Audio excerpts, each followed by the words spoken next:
Buenas tardes a todas y todos.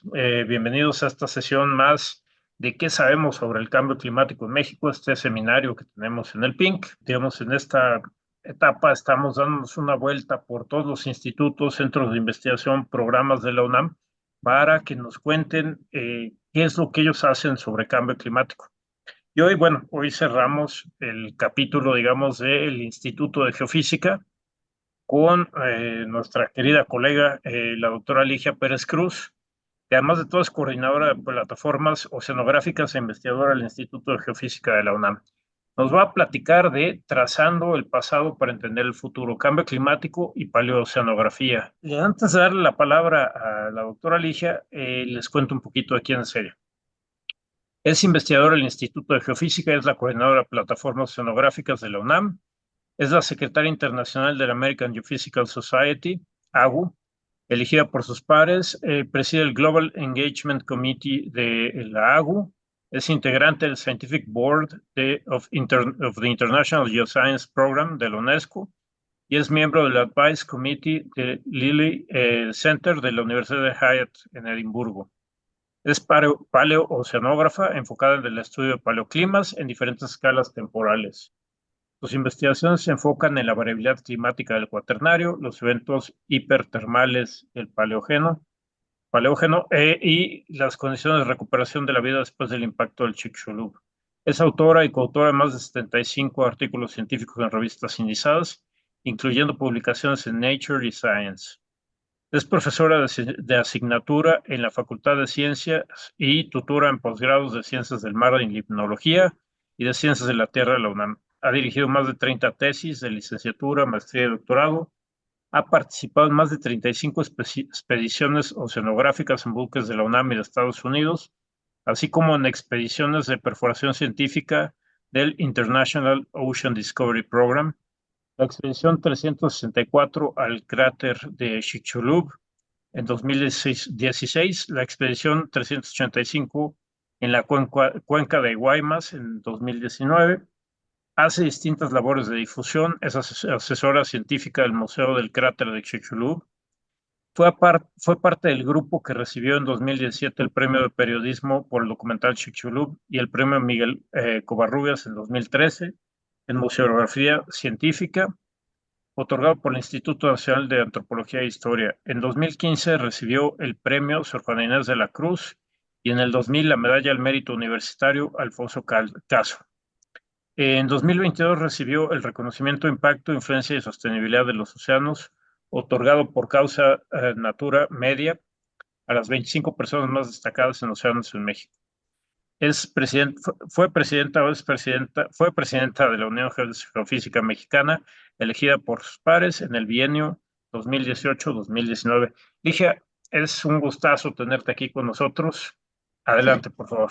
Gracias, muchas gracias, Francisco, por tus amables palabras y por la invitación, y muchas gracias también a Darío, que siempre está apoyando toda la logística para hacer posible este tipo de eventos. Yo voy a hablar sobre un tema que es cómo se traza o cómo se hacen las reconstrucciones del clima en el pasado y y cuál es su utilidad en estos estudios de cambio climático, en donde la mayoría están muchísimo más familiarizados. Entonces, de ahí por eso le puse a la plática trazando el pasado para entender el futuro, cambio climático y paleoceanografía. Si nosotros viéramos una figura que representara cómo ha sido la variación del clima o de la temperatura a través del tiempo geológico, la cual es trazada a través de diferentes indicadores, como pueden ser indicadores isotópicos.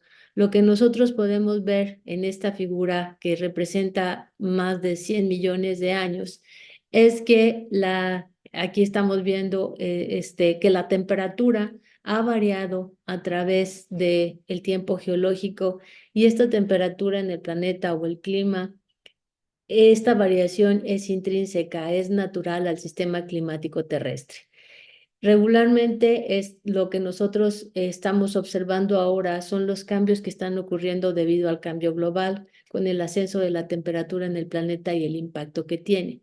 Pero sí quisiera en este momento, que es la última plática, o sea, que voltearan sus ojos al pasado para ver cómo han sido climas, ha habido climas similares en el planeta en el pasado debido a diferentes fuerzas o mecanismos de forzamiento.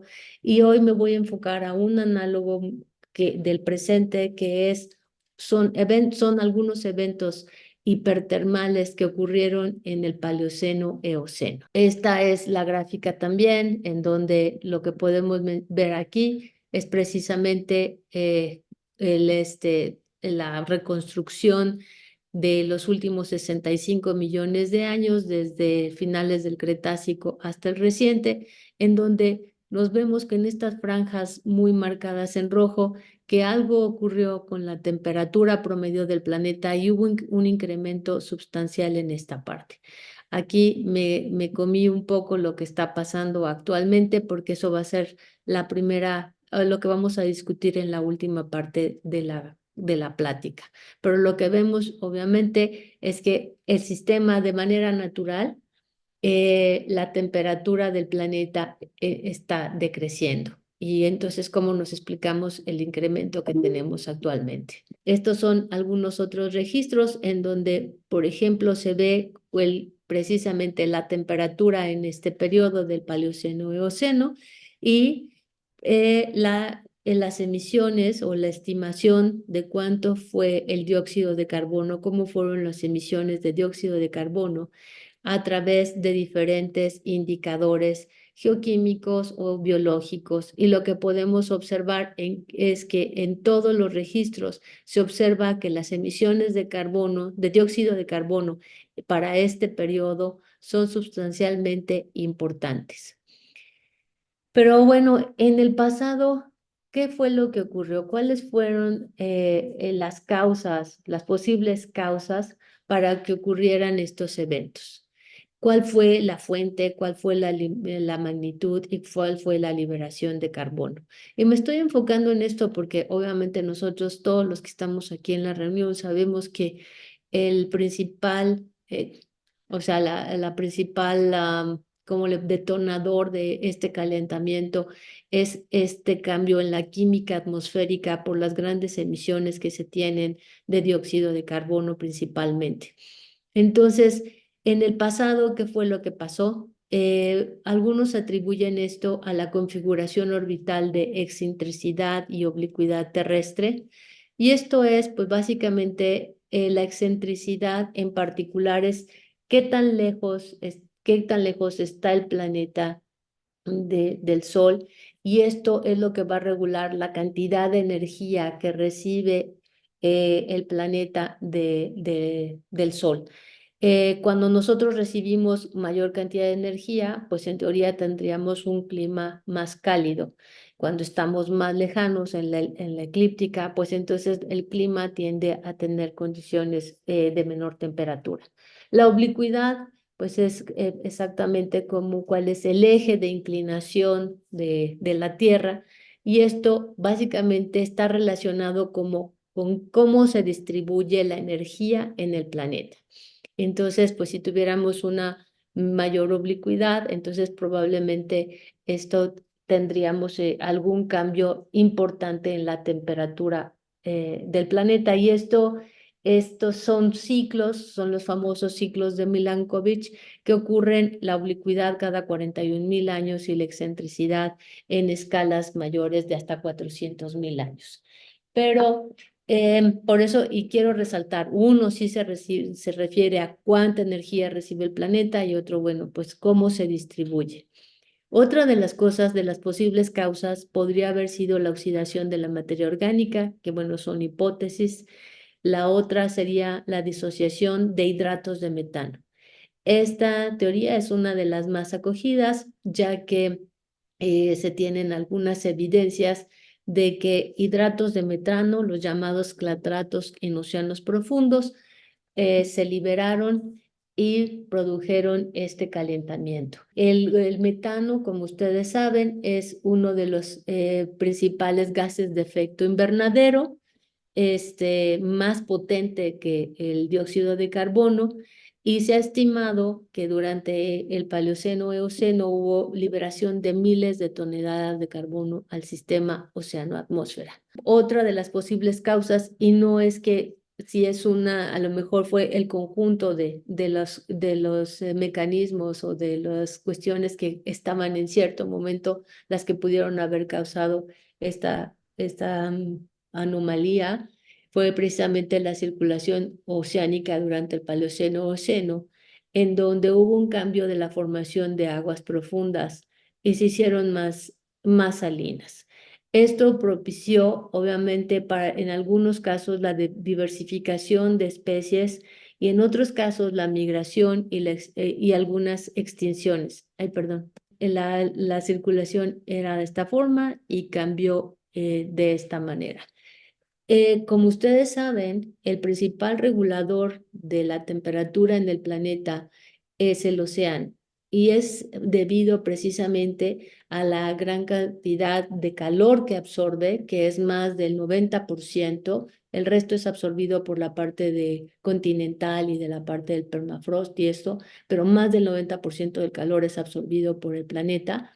Y otra de las cosas que es importante es que a través de la circulación oceánica es como se distribuye el calor desde el Ecuador hasta la parte del hemisferio norte, o sea, no el hemisferio, perdón, a las latitudes mayores. Entonces, si no existiera esta circulación, sería todo un problema en cuanto a la concentración de energía en ciertas partes y otras serían inhabitables. Esto viene al calce porque como un análogo, porque recientemente se están viendo cambios en la circulación oceánica que están impactando a las comunidades biológicas y se están produciendo algunas migraciones y diversificaciones. El caso más conocido es el del sargazo. Otra de las cosas es que recientemente oceanógrafos han levantado la voz para emitir una llamada de alarma precisamente porque se está volviendo más lenta la circulación de retorno del Atlántico, que esto podría producir que esta distribución de energía no fuera de la misma manera que estamos ahora y las latitudes medias, la diversidad, o sea, la gente que vive en latitudes medias y altas podría sufrir las consecuencias. En la parte lo que quiero comentar aquí es que en este periodo entre el Paleoceno y Oceno que ocurrió, perdón, no los he situado temporalmente, alrededor de 55 millones de años, no es muy cercano al nuestro, no solamente ocurrió un evento con estas características, se le llaman hipertermales. Se han registrado varios, en el registro se tienen evidencias de varios eventos. Uno, en el que es conocido el mayor, que es el máximo termal del Eoceno, o del Paleoceno-Eoceno, y otros conocidos como máximos termales 3 o máximo termal del Eoceno 2, que aparentemente fueron muy importantes, aunque tuvieron menores implicaciones tanto en la biodiversidad como en los ecosistemas marinos y terrestres, y las señales que se han registrado en los sedimentos marinos y las rocas marinas son de diferente magnitud, por llamarlo así. ¿Por qué los estudiamos y por qué es tan importante?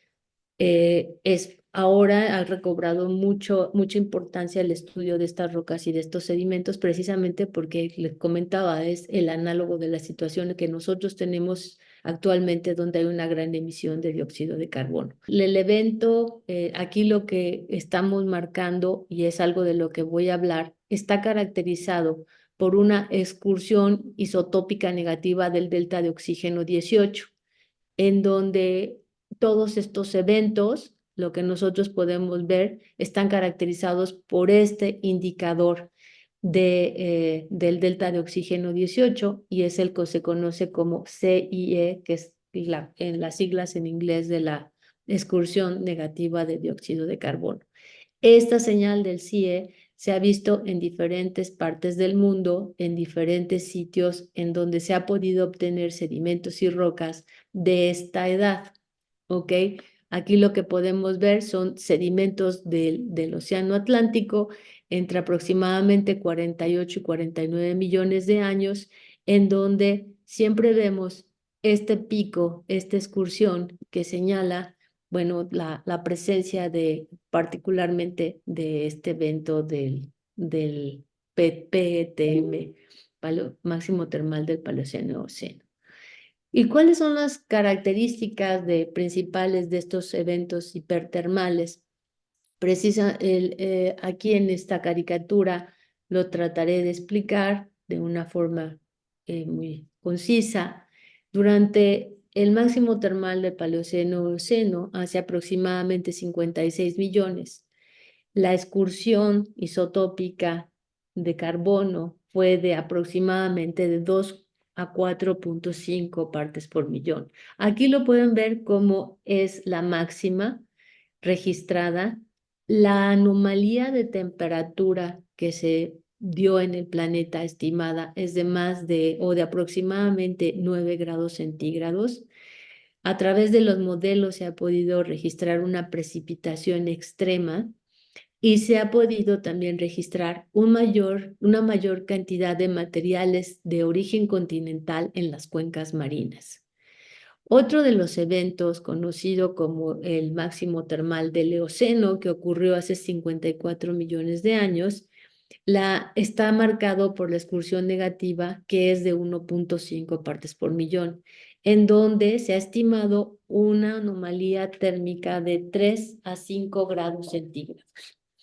Y sí se han podido determinar que hubo perturbaciones hidrológicas, pero de menor magnitud. Cuando hablo de perturbaciones hidrológicas, regularmente me estoy refiriendo a los patrones de precipitación. La parte de aridez, en este caso, en algunos sitios se ha observado aridez subtropical y también en latitudes medias entre 15 y 40 grados de latitud norte.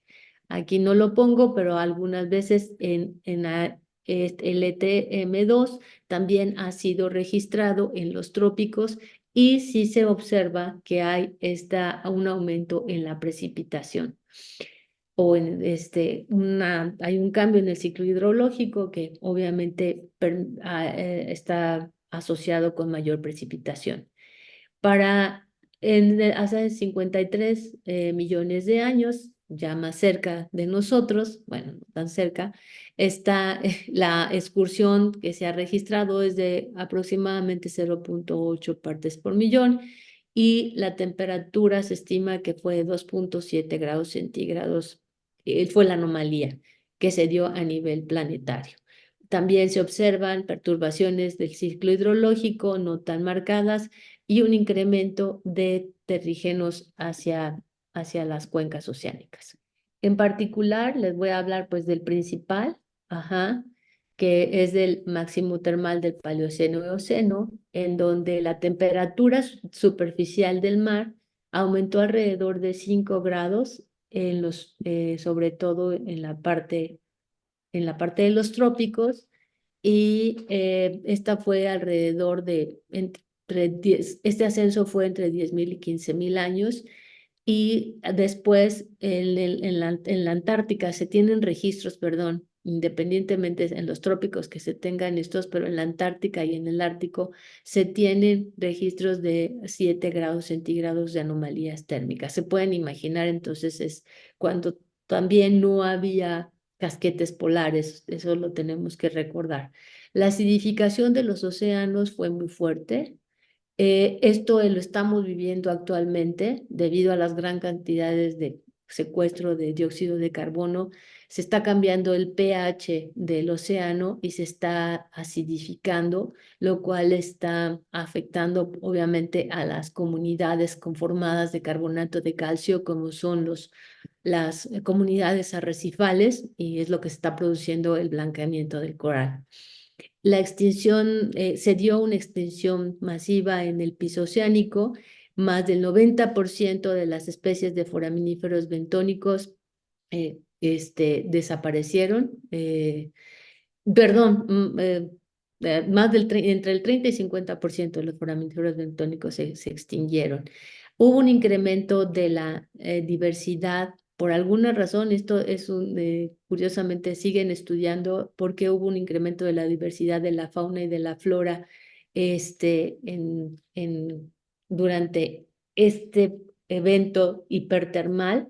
Y algo que llama mucho la atención es que en el linaje de los primates es precisamente que surge un primo, o sea, algunos grupos de primates, nuestros primos, que dieron origen posteriormente a la especie humana.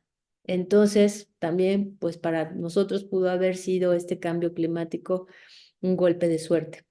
Eh, la, la perturbación significativa del ciclo de carbono pues involucró grandes emisiones de gases de efecto invernadero y además se produjeron también eventos anóxicos en las masas en el océano.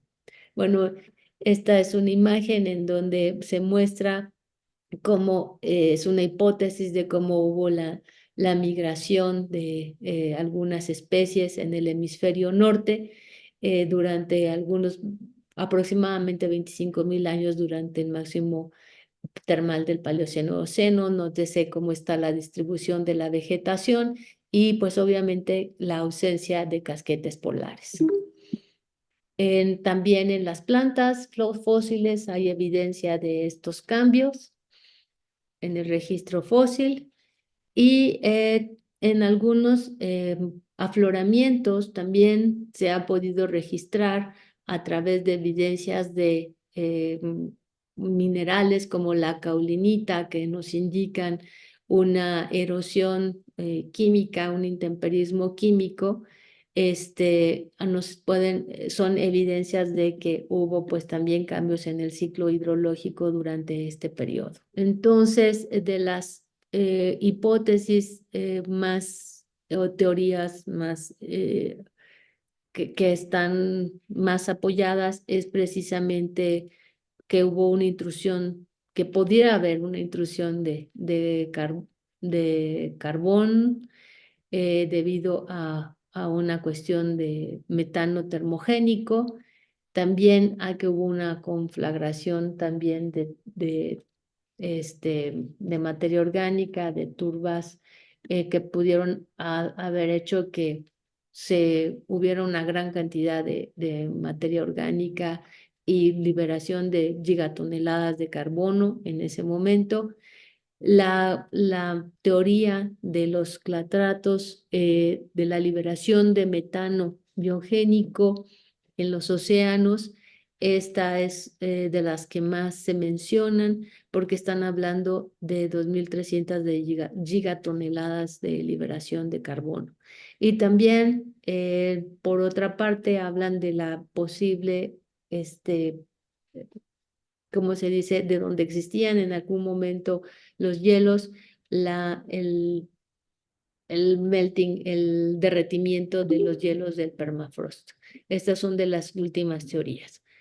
Ahora, la plática lleva el título de las evidencias a través de paleoceanografía, y entonces cuando hablamos de paleoceanografía estamos hablando del estudio de los registros que se encuentran en los océanos, y estos son los registros geológicos que se obtienen regularmente con herramientas que nos permiten obtener estas muestras del fondo marino, que son herramientas de perforación, desde las más simples que se encuentran en buques oceanográficos, en donde se mete tubería y nos permite obtener entre 5 o 15 metros de profundidad de sedimento, o bien con las torres de perforación similares a las que utilizan la industria petrolera, en donde podemos obtener metros, incluso kilómetros de muestras que nos permiten alcanzar,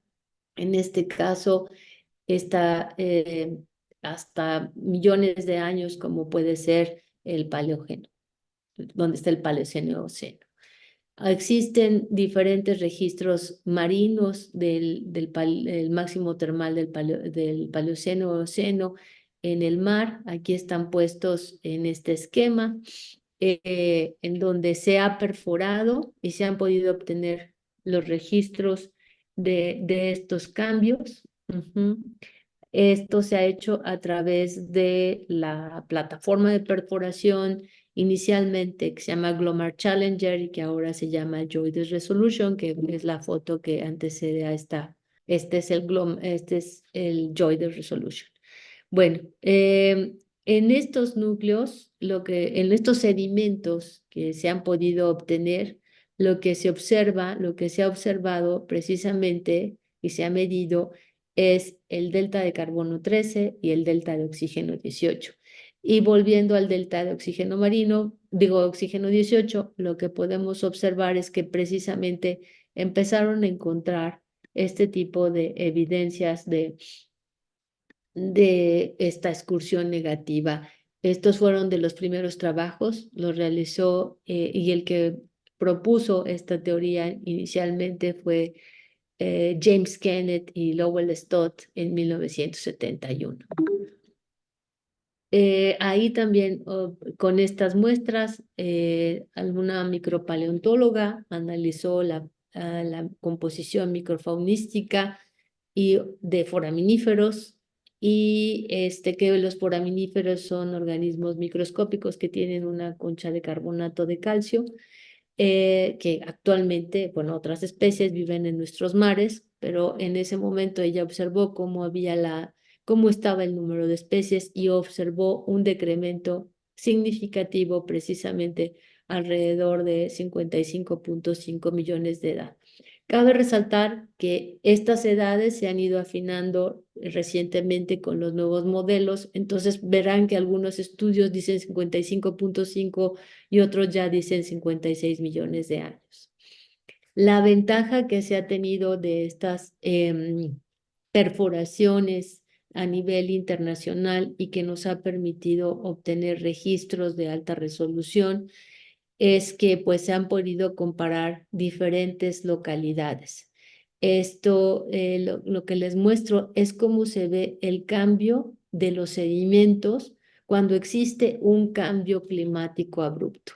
En donde están las flechas, es pues obviamente donde ellos vean de un color muy pálido a otro diferente, lo que nos está indicando un cambio de condiciones oceánicas, un cambio de condiciones atmosféricas, un cambio, o sea, propiamente de condiciones climáticas que permitieron este tipo la depositación o la sedimentación de este tipo de señales. Muchos de los estudios se han hecho precisamente con estos organismos que son conocidos como los foramíferos.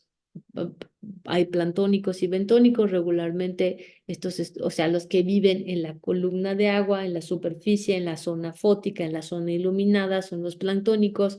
Los que viven en el sedimento, en la superficie del sedimento, son los foraminíferos bentónicos. Entonces, a través del análisis de las conchitas, porque captan la señal isotópica del momento en que vivieron, entonces se pueden hacer tanto análisis isotópicos y también se puede ver cuál es el número de especies, cuál es su distribución y también son indicadores de la edad, lo que se conoce como indicadores bioestratigráficos. Esto es nada más para ponerlos en contexto. Voy a empezar a hablar porque este seminario es para el cambio climático y qué pasa en México, ¿no? Entonces les he hablado de los registros que existen en diferentes partes del mundo, en océanos, en el océano, pero ¿qué pasa en México? Entonces, esta es la configuración que tenían con los continentes y el mar hace 65 millones de años y hace 55 millones de años en el Eoceno. Que lo que ustedes pueden ver es que la plataforma de Yucatán estaba sumergida, no era como la conocemos actualmente. Y lo que quiero comentarle es 3 casos de estudios que estamos realizando o que hemos realizado en esta zona, precisamente para identificar la señal de estos eventos hipertermales y poderlo documentarlos en latitudes bajas, porque debo comentarles que la mayoría de los registros que se tienen son en aguas profundas, en las latitudes medias y altas. Entonces, aquí un acercamiento de, pues, para aquí pueden ver que como tal no se puede ver, no se reconoce la península de Yucatán, y obviamente la circulación oceánica era muy diferente a la que actualmente encontramos en el Golfo de México. Aquí lo que trato de describirles de una forma más sintética es los sitios en donde nosotros tenemos muestras. Son rocas que se perforaron en el continente, pero que pues en su momento tenían contextos marinos, en 2 pozos de perforación en Santa Elena, en otro pozo denominado Yaxcopoil, y en el último pozo que ya se perforó, que actualmente en la parte marítima, que es el pozo MC2077A, en donde a continuación les voy a comentar qué métodos nosotros utilizamos para determinar cómo estaban estos hipertermales. Se utilizaron métodos de fluorescencia de rayos X, básicamente con equipos, ahí bien el equipo que utilizamos es un Thermo Scientific Newton, y se utilizaron también equipos de fluorescencia de rayos X, que es el conocido escáner. El escáner permite tener una resolución de medición de aproximadamente cada centímetro y nos permite obtener de una forma relativamente rápida, sin destrucción del material, información sobre el contenido químico elemental de los sedimentos. También utilizamos para determinar precisamente si se podría observar la excursión negativa del delta de carbono 13, pues utilizamos isótopos de carbono 13 y isótopos de carbono 18, digo, de delta de oxígeno 18. Eh, en, en este caso, debido a la poca preservación que se tenía de los foraminíferos, lo que utilizamos es la muestra total, ¿sí? Y bueno, pues para hacer los análisis. Análisis de carbono orgánico total, porque queríamos ver también cómo era la productividad, y obviamente necesitábamos un marco temporal en el cual está basado no solamente en la parte isotópica, al menos en el pozo M077A, lo hicimos a través de los conjuntos de foraminíferos planctónicos.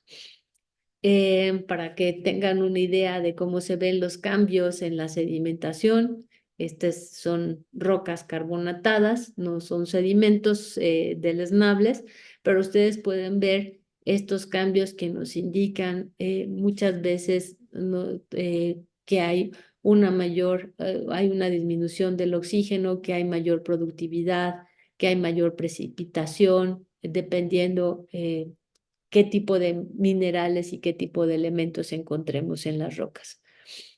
Para el pozo Santa Elena fue posible que está ahí en la plataforma en la península de Yucatán, a través precisamente de diferentes indicadores, básicamente de química y de propiedades de minerales magnéticos. Lo que nosotros pudimos identificar fue el máximo termal del Paleoceno-Eoceno, y también otro de los máximos termales del Eoceno II, ¿sí? Entonces, lo que se muestra aquí, bueno, es la litología, no voy a comentar mucho al respecto, pero para mí lo más importante es que vean precisamente el que haya una menor concentración de carbonato biogénico. Nos habla precisamente de esa disolución o dilución más bien de carbonato por precisamente la posible acidificación. Vemos este indicador que es paleoproductividad. Entonces están caracterizados por un menor aporte de carbonatos, tenemos una mayor productividad en el caso del el máximo termal del Eoceno 2 y tenemos una mayor precipitación en ambos casos. En el máximo termal del Paleoceno vemos que en los indicadores de precipitación y de la entrada de terrígenos a la cuenca oceánica fue claramente distinguible, fue muy importante. Hicimos análisis también de mineralogía, en donde tanto con el microscopio electrónico, con el microscopio electrónico de barrido para ver elementos químicos, un sistema de dispersión de energía que está montado al microscopio electrónico y con difracción de rayos X, que es lo que más apoya para ver la parte de mineralogía. Y lo que nosotros observamos es la presencia de un mineral que se llama glauconita. En estos intervalos donde nosotros estábamos señalando la posible evidencia de un máximo, de un hipertermal. La glauconita es muy importante porque se forma en el mar cuando las condiciones son muy cálidas y hay un nivel del mar más alto, en donde también se caracteriza por un aporte de terrígenos muy importante y regularmente esto se da en mares relativamente someros entre 200 y 300 metros de profundidad. Cuando es importante después definir qué es somero, si son 10 metros, 200 metros, 300 metros, pero regularmente las perforaciones oceánicas y donde se ha tenido este tipo de registros es en tirantes de agua de mayor de 1000 metros. Entonces, el hecho de que nosotros tengamos esta glauconita nos estaba indicando también un paleoambiente relativamente somero. Y bueno, a nosotros nos dio mucho gusto encontrar esta evidencia porque también pudimos, y también la evidencia de los indicadores geoquímicos, porque nos está hablando de que hubo una alta precipitación, un gran aporte de terrígenos que venían de lo que en ese momento podía ser el continente, transportados pues obviamente vía fluvial, en este caso el agua. Cuando vemos los modelos que se tienen actualmente, que ha estado haciendo la Universidad bueno, se me olvidó, en Inglaterra, ahorita me voy a acordar, lo que nosotros observamos es que ellos ponen que para la parte tropical en aquel momento del Paleoceno-Eoceno había una mayor precipitación, lo cual coincide, estos son mayor precipitación y lo podemos ver aquí en la franja tropical. Es en la Universidad de Bristol. Ellos han estado trabajando con estos modelos. Bueno, por otra parte, en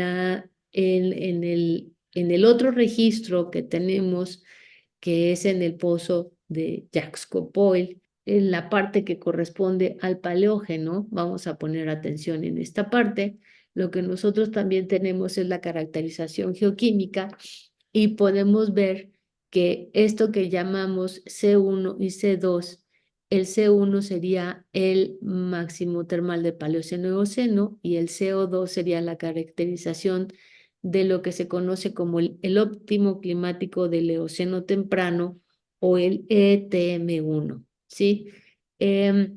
Entonces, fue evidente que hubo un mayor aporte de terrígenos también en esa época. Cuando lo comparamos aquí, hay una disminución del calcio y con los isótopos del delta de carbono 13, también pudimos determinar, tanto los de este estudio como de estudios previos, pudimos determinar estas excursiones negativas del delta de carbono 13. Y con las relaciones de los diferentes elementos, pudimos también determinar si había mayor o menor productividad o más aporte de terrígenos. En la parte del Paleoceno-Eoceno vemos muy claramente cómo es la excursión y lo que podemos observar es en esta zona de que hubo el bario titanio, es un indicador de paleoproductividad, no hubo una disminución de la productividad, no es muy claro, y sí hubo aparentemente una mayor erosión y aporte de terrígenos con respecto a los otros intervalos. Aquí lo podemos ver más de cerca, cómo se caracteriza, y algo interesante es ver con la temperatura estimada, y entonces podemos ver que este registro corresponde a, sobre todo, pasando el máximo, esta franja del máximo del termal del océano, cómo aumenta la temperatura. En este núcleo, en este pozo en particular, no tenemos bioestratigrafía, entonces la parte del control temporal está dado principalmente por la parte de isótopos. El último ejemplo que quiero comentarles es acerca del pozo del 77A, en donde tenemos una historia muy bonita. Tenemos un control bioestratigráfico basado en los foraminíferos planctónicos, en donde podemos ver aquí cómo son las estructuras, cómo son los núcleos de los sedimentos del Paleoceno-Eoceno. Lo que podemos ver aquí es que también tenemos registros de geoquímicos, químicos, tenemos también porcentajes de carbonato de calcio, delta de oxígeno 18, carbono total, carbono orgánico, y les voy a presentar esta tabla que resume toda la información, en donde lo que nosotros lo que propusimos fue los picos que están aquí representados, sobre todo por la excursión negativa que tenemos aquí del delta de carbono 13, y la más fuerte que se ve en este pozo es la de lo que le llaman ECO o el ETM3, en donde vemos que es muy significativa, y también vemos condiciones contrastantes en donde la productividad aumenta.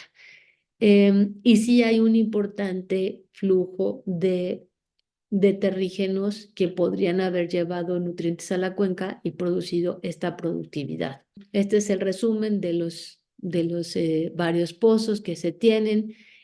Como pueden ver, en algunos, por ejemplo, en el M077, el famoso PETM solamente está representado en 21 centímetros, mientras que en el pozo de Yaxcopoil tiene un espesor de 10 metros, mientras que en el pozo Santa Elena es donde está mejor representado y tiene 14.7 metros. Esto está relacionado también con lo que puede ocurrir con procesos de erosión, o también cómo se encontraban estos sitios durante esta época, a qué profundidad, etcétera. Entonces, por eso a veces las señales no pueden ser del todo coincidentes, pero sí, en términos generales, lo que están diciendo es lo siguiente. Lo que se observó a través del delta de oxígeno del carbono 13 es que hay rangos entre 1.33 a -2, perdón, es menos 1.36 a -2.4 partes por millón de la excursión negativa de carbono, y la oscilación de oxígeno 18 es de 6.94 a 1.36 menos, perdón, partes por millón.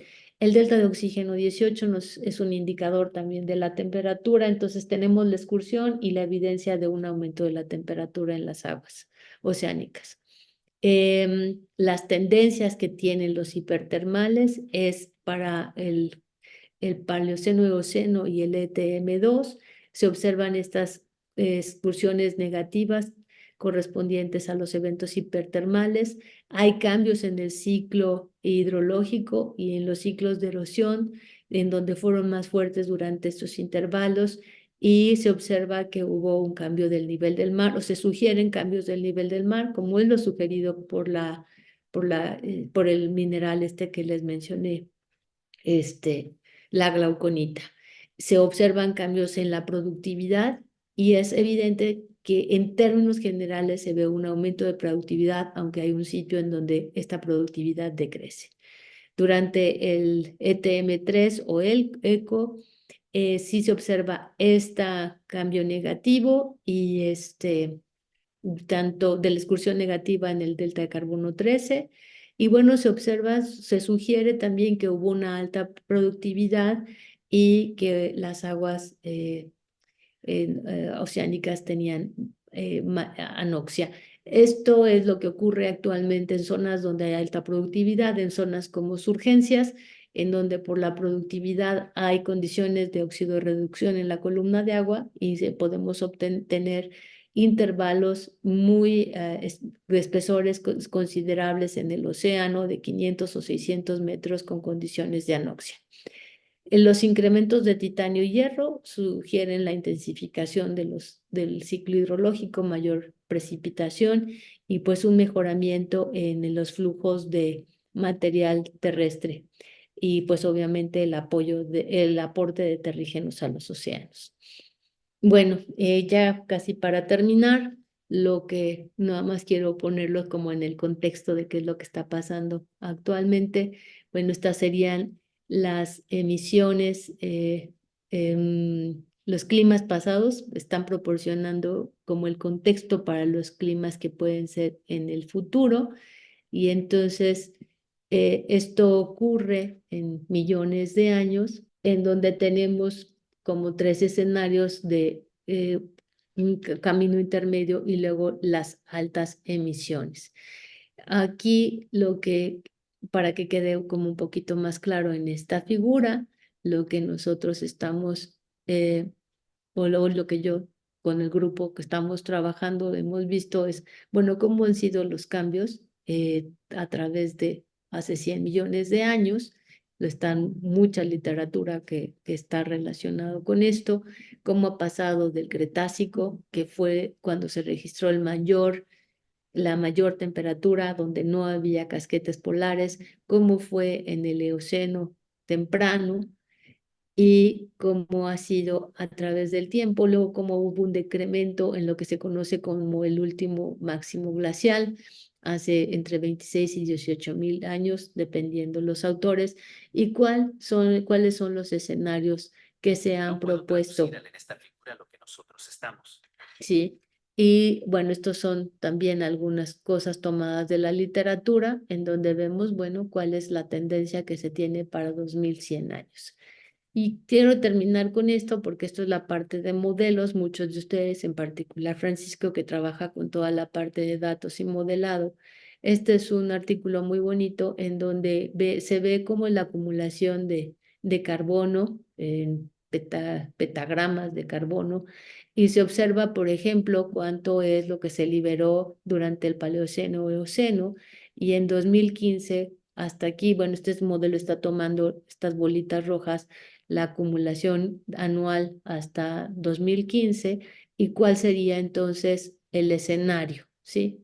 Entonces, pues como ven, en 2159 alcanzaríamos los valores que tendrían al inicio del Paleoceno-Eoceno y en el 2278 pues alcanzaríamos pues, estos niveles máximos y de ahí para adelante.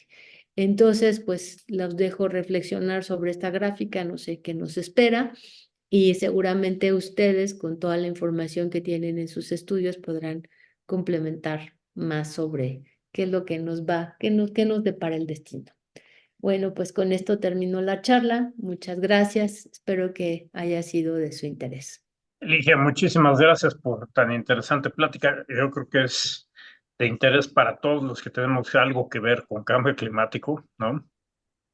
Nos pone en contexto y de hecho varias de las preguntas que te quiero hacer van en ese sentido, pero antes de entrar en eso y antes de que se me olvide, hay una cosa que creo que es muy importante, o sea, tú eres la coordinadora del COPO, ¿no? De la COPO, ¿no? Entonces, quería preguntarte, pues, ¿qué tan importante, por ejemplo, es la COPO en el desarrollo de estos estudios? ¿Qué tanto ayuda a tener esta coordinación para poder entender mejor el clima del pasado y, como bien nos cuentas, para entender el clima del futuro, el clima del presente y el clima del futuro? Y si nos puedes contar un poco, porque suena, digo, para los que somos más teóricos y estamos en la oficina, Suena súper interesante, pues, cómo serán estas campañas, cómo le haces, cómo van en el barco, perforan. Cuéntanos un poquito de tu experiencia.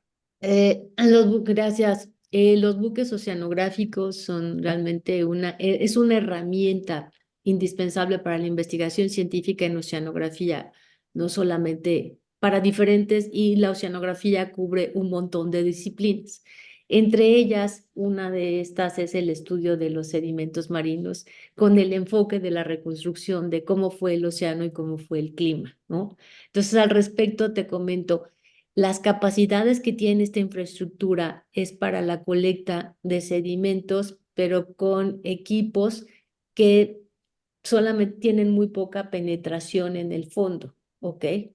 Entonces, digamos, los dos barcos tienen equipos para colectar los primeros 10 centímetros, los primeros 5 centímetros, los primeros 3 metros y hasta los 6 metros de profundidad. Entonces, dependiendo de la tasa de sedimentación, en algunos sitios con 6 metros alcanzamos 18,000 años, pero en otros estudios alcanzamos solamente, no sé, ¿te gustan 3,000 años, 2,000 años? Dependiendo, ¿ok? Y entonces, bueno, para eso pues haces estudios previos, no vas ahí a las ciegas, ¿no? Para saber cuáles son las tasas de sedimentación. Tenemos lugares en México que son icónicos porque se preservan muy bien estas señales climáticas, como es el Golfo de California. La mayoría de los estudios de cambio climático, de variabilidad climática en esta parte del cuaternario tardío, o sea, los últimos 18,000, 35, 50,000 años, están realizados en la cuenca de Guaymas, en el Golfo de California, por precisamente la sedimentación y que es tan alta. Pero si tú quieres tener, yo aquí puse un ejemplo que va a millones de años. Estamos hablando, yo les decía, es el análogo del presente, y de repente se me olvidó decirle que éramos 55, 56 millones de años. Pero bueno, ¿cómo obtienes una roca o un sedimento marino de esa época?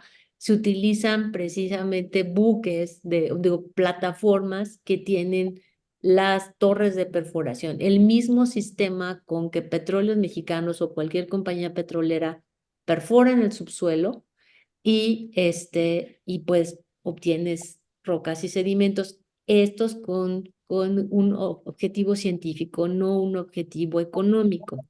Entonces, los barcos de la UNAM sí son importantes para tener este tipo de registros. Sin embargo, tienen esa limitación, pues porque son multipropósitos y bueno, nos han permitido este acercamiento.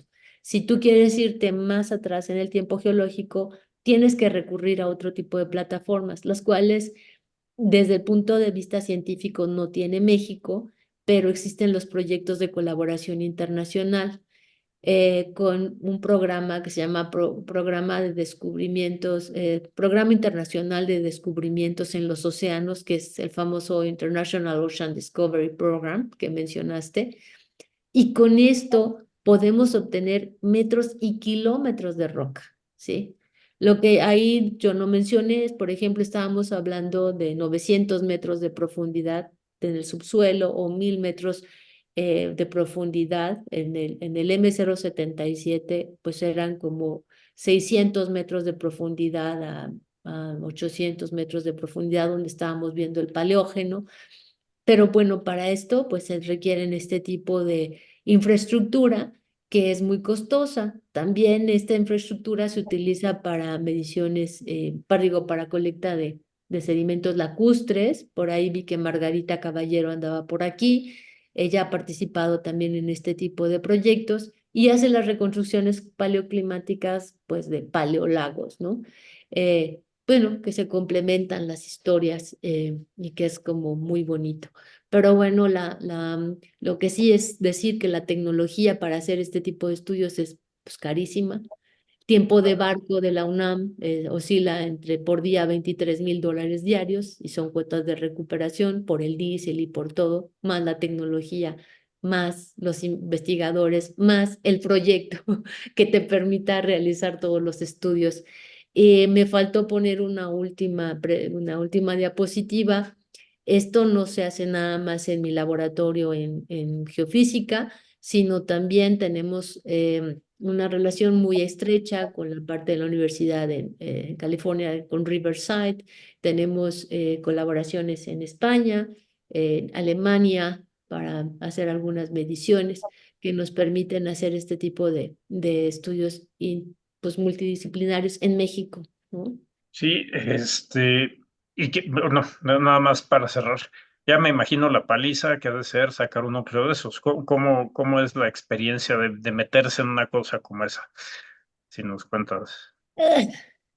La paliza, bueno, nada más para decirte, estos proyectos no es algo que es por el costo que tienen, son Ujú. proyectos que inician con propuestas, con estudios preliminares de los sitios. En esto, por ejemplo, apoya mucho los barcos de la UNAM. El Justo Sierra hizo análisis preliminares de geotecnia, de batimetría, de geofísica superficial.